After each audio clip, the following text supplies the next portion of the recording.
हाय, कशा सगळे? तुम्ही आनंदी असाल, मजेत असाल आणि बिंदास असाल. तर हे बघा, हे छान अगदी आमचे लागलेले फणस. मागच्या वेळेला पण मी तुम्हाला दाखवले आणि तेव्हा ना ते छोटे छोटे होते, म्हणजे पौष महिन्यात भाजी करायचो ना, तेवढे ते होते. आणि हे बघा, अगदी बुंदापासून लागणारा फणस, म्हणजे अगदी दरवर्षीच तो आठवणीनं लागतो.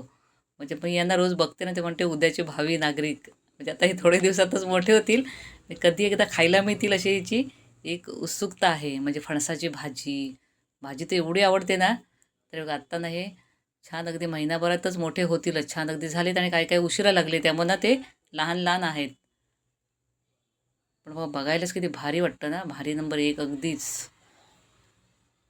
कारण हा कापा फणस आहे. कापे गरे काही मला एवढे आवडत नाहीत, पण फणसाची भाजी म्हणाल ना तर इतकी आवडते, तर आम्ही एवढे ना पातेले पातेलेभर भाजीच करतो आणि 2-2 दिवस खातो. अगदी छान साफ करायला वेळ जातो, पण ती एक मजा वेगळीच असते ना.